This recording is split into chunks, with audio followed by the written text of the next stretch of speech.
Halo semuanya, perkenalkan nama saya Vincentia Trampolina Ramawati Putri dari Prodi Pendidikan Ekonomi dengan NIM 2313240414. Pada kesempatan kali ini, saya akan membahas materi ekonomi SMA kelas 10 semester 1 dengan tema Kebutuhan Manusia dan Kelangkaan Sumber Daya. Sebelum memasuki materi, di sini saya ada dua capaian pembelajaran. Yang pertama, mengidentifikasi kebutuhan manusia, dan yang kedua, mendeskripsikan berbagai sumber ekonomi yang langka dan kebutuhan manusia yang tidak terbatas. Setelah kita mengetahui capaian pembelajaran materi tersebut, sekarang kita akan membahas peta konsep dari materi kebutuhan manusia dan kelangkaan sumber daya. Di dalam peta konsep materi ini terdapat dua poin, yaitu poin A dan poin B. Poin A berisi tentang kebutuhan manusia, dan di dalamnya terdapat tiga hal, yaitu yang pertama, kebutuhan manusia yang tidak terbatas. Kedua, macam-macam kebutuhan. Ketiga, barang-barang alat pemenuhan kebutuhan manusia. Lalu, pada poin B, yaitu kelangkaan, terdapat 4 hal, yaitu yang pertama, sebab-sebab kelangkaan sumber daya. Kedua, jenis-jenis sumber daya ekonomi. Ketiga, peran ilmu ekonomi dalam masalah kelangkaan. Keempat, bersikap rasional dalam memilih. Selanjutnya, kita akan masuk pada peta konsep poin A, kebutuhan manusia.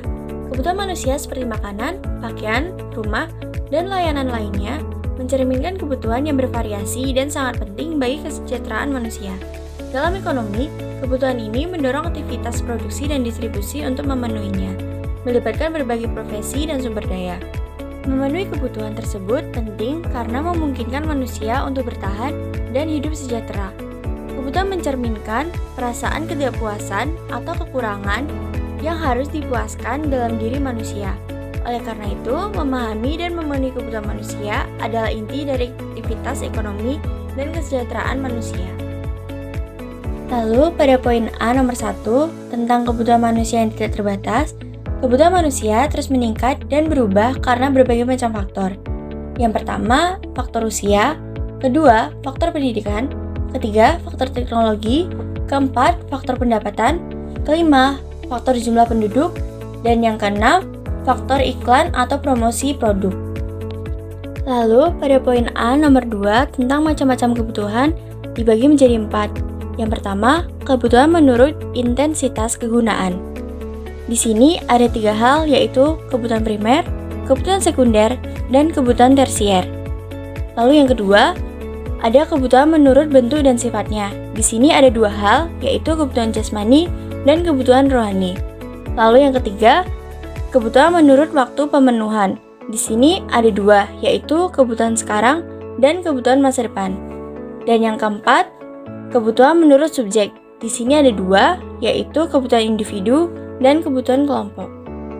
Lalu pada poin A nomor 3 tentang barang sebagai alat pemenuhan kebutuhan manusia. Alat pemenuhan kebutuhan manusia berupa barang digolongkan sebagai berikut. Ada 4 hal, yaitu yang pertama, dari segi cara memperoleh.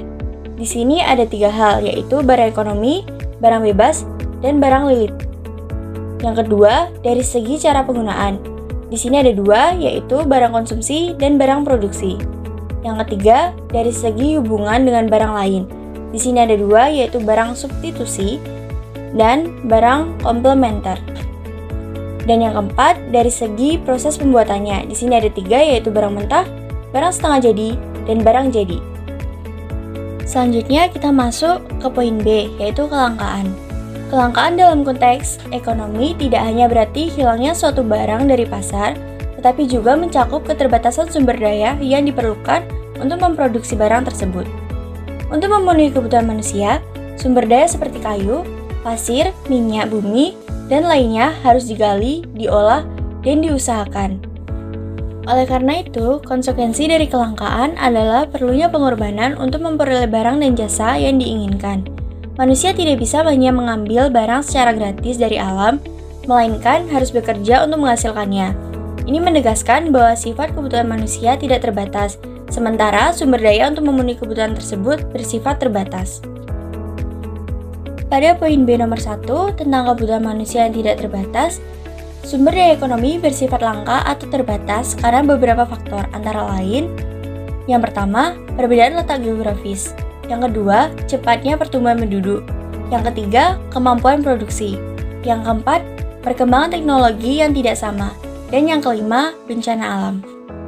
Lalu, pada poin B nomor 2, tentang jenis-jenis sumber daya ekonomi dibagi menjadi 3. Yang pertama, sumber daya alam dikelompokkan menjadi 2 jenis, yaitu sumber daya alam yang dapat diperbarui dan sumber daya alam yang tidak dapat diperbarui. Lalu, yang kedua, sumber daya modal dikelompokkan sebagai berikut. Berdasarkan wujudnya, berdasarkan bentuknya, berdasarkan sumbernya, berdasarkan sifatnya, berdasarkan subjek atau siapa yang memiliki. Dan yang ketiga, sumber daya manusia. Sumber daya manusia dibagi menjadi 2. Yang pertama berdasarkan sifatnya, yaitu tenaga kerja rohani dan tenaga kerja jasmani. Yang kedua berdasarkan kualitasnya, yaitu tenaga kerja yang terdidik, tenaga kerja yang terlatih, dan tenaga kerja tidak terdidik dan tidak terlatih. Lalu, poin B nomor 3 tentang peran ilmu ekonomi dalam masalah kelangkaan. Inti permasalahan ekonomi adalah bagaimana manusia dapat memenuhi kebutuhan hidup yang beragam dengan sumber daya yang terbatas. Manusia harus mencari cara yang tepat untuk mengatasi keterbatasan ini dengan memanfaatkan sumber daya ekonomi secara efisien dan rasional. Sumber daya dapat digunakan untuk lebih dari satu tujuan yang dikenal sebagai alternatif. Namun, memilih satu tujuan akan menyebabkan melepaskan kemungkinan lain. Inilah di mana ilmu ekonomi berperan membantu dalam membuat pilihan terbaik untuk memenuhi kebutuhan dengan sumber daya yang terbatas, atau yang biasa kita sebut dengan the study of choice. Lalu, pada poin B nomor 4 tentang bersikap rasional dalam memilih. Ekonomi adalah ilmu yang mempelajari tentang pilihan, di mana manusia dihadapkan pada berbagai pilihan dalam memenuhi kebutuhan dengan sumber daya yang terbatas. Dalam menentukan pilihan, sikap rasional diperlukan yang mengharuskan individu untuk menggunakan akal sehat dengan mempertimbangkan pengorbanan dan manfaat yang diperoleh. Sebaliknya, sikap tidak rasional terjadi saat individu membuat pilihan tanpa mempertimbangkan keterbatasan sumber daya atau membeli barang mewah meskipun memiliki penghasilan terbatas. Berikut beberapa contoh kebutuhan manusia menurut intensitas kegunaan. Kebutuhan primer adalah kebutuhan minimal yang harus dipenuhi untuk hidup layak sebagai manusia. Kebutuhan sekunder adalah kebutuhan yang harus dipenuhi setelah kebutuhan primer terpenuhi. Kebutuhan tersier adalah kebutuhan yang lebih terkait dengan peningkatan status sosial atau hobi individu. Berikut adalah sumber materi yang saya ambil untuk pembelajaran kali ini. Thanks for watching, don't forget to like, share, and see you!